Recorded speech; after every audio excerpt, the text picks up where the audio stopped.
Fall forward. This is what I mean.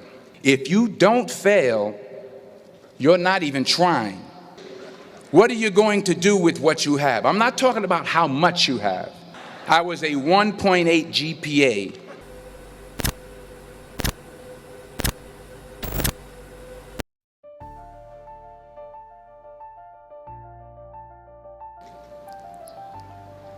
I found that nothing in life is worthwhile unless you take risks. Nothing. Nelson Mandela said, "There is no passion to be found playing small and settling for a life that's less than the one you're capable of living." Now, I'm sure in your experiences in school and applying to college and picking your major and deciding what you want to do with life, I'm sure people have told you to make sure you have something to fall back on. Make sure you got something to fall back on, honey. But I never understood that concept, having something to fall back on. If I'm going to fall, I don't want to fall back on anything except my faith. I want to fall forward. I figure at least this way I'll see what I'm going to hit. Fall forward. This is what I mean. Reggie Jackson struck out 2,600 times in his career, the most in the history of baseball. But you don't hear about the strikeouts. People remember the home runs. Fall forward. Thomas Edison conducted 1,000 failed experiments. Did you know that? I didn't know that. Because the 1,001st was the light bulb. Fall forward. Every failed experiment is one step closer to success. You've got to take risks, and I'm sure you've probably heard that before, but I want to talk to you about why that's so important. First, you will fail at some point in your life. Accept it. You will lose. You will embarrass yourself. You will suck at something. There's no doubt about it.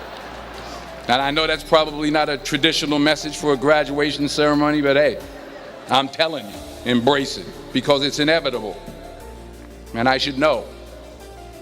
In the acting business, you fail all the time. Early on in my career, I auditioned for a part in a Broadway musical. Perfect role for me, I thought, except for the fact that I can't sing. I didn't get the job. But here's the thing. I didn't quit. I didn't fall back. I walked out of there to prepare for the next audition, and the next audition, and the next audition. I prayed. I prayed. And I prayed.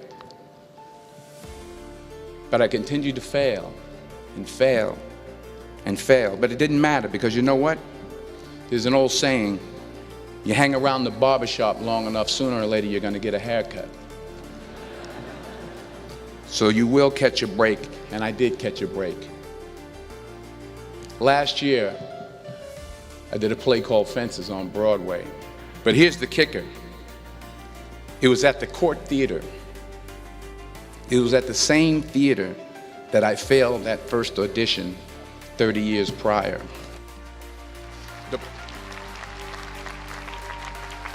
The point is, and I'll pick up the pace, the point is every graduate here today has the training and the talent to succeed.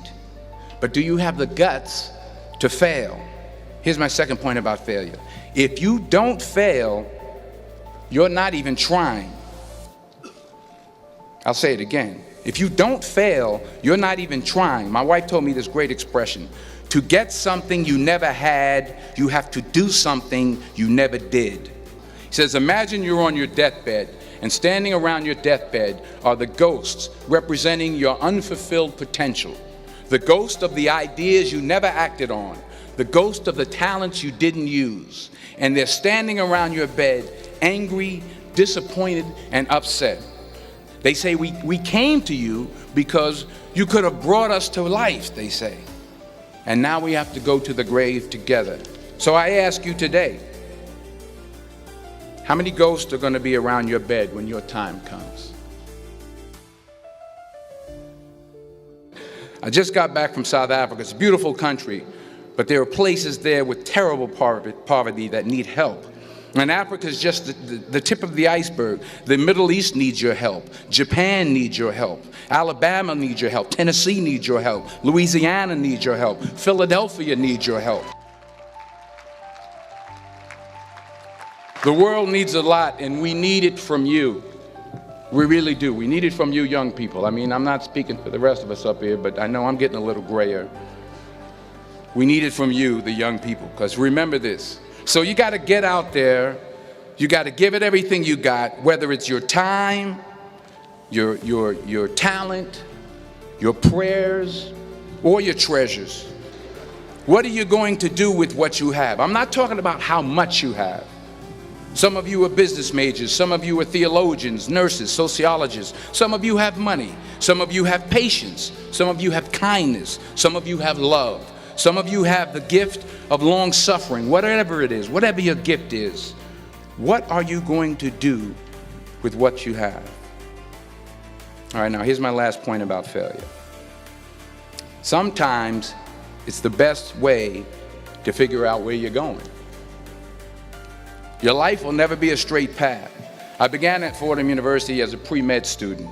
I took a course called cardiac morphogenesis. I couldn't read it, I couldn't say it, I sure couldn't pass it. So then I decided to go into pre-law, then journalism. And with no academic focus, my grades took off in their own direction. I was a 1.8 GPA one semester, and the university very politely suggested that it might be better to take some time off. I was 20 years old, I was at my lowest point. And then one day, and I remember the exact day, March 27th, 1975, I was helping my mother in her beauty shop. My mother owned a beauty shop up in Mount Vernon. And there was this older woman who was considered one of the elders in the town. And I didn't know her personally, but I was looking in the mirror, and every time I looked at the mirror, I could see her behind me, and she was staring at me. She just kept looking at me. Every time I looked at her, she kept giving me these strange looks. So she finally took the dryer off her head and she said something I'll never forget. She said, "Young boy, I have a prophecy, a spiritual prophecy." She said, "You are going to travel the world and speak to millions of people." And in the years that followed, just as that woman prophesied, I have traveled the world and I have spoken to millions of people through my movies. Millions who up till this day couldn't see me, who up till this day I couldn't see while I was talking to them, and they couldn't see me. They could only see the movie. They couldn't see the real me. But I see you today, and I'm encouraged by what I see. And I'm strengthened by what I see. And I love what I see. Because taking risk is not just about going for a job. It's also about knowing what you know and what you don't know. It's about being open to people and to ideas. The chances you take, the people you meet, the people you love, the faith that you have, that's what's going to define you. Never be discouraged. Never hold back. Give everything you got. And when you fall throughout life, and remember this, fall forward.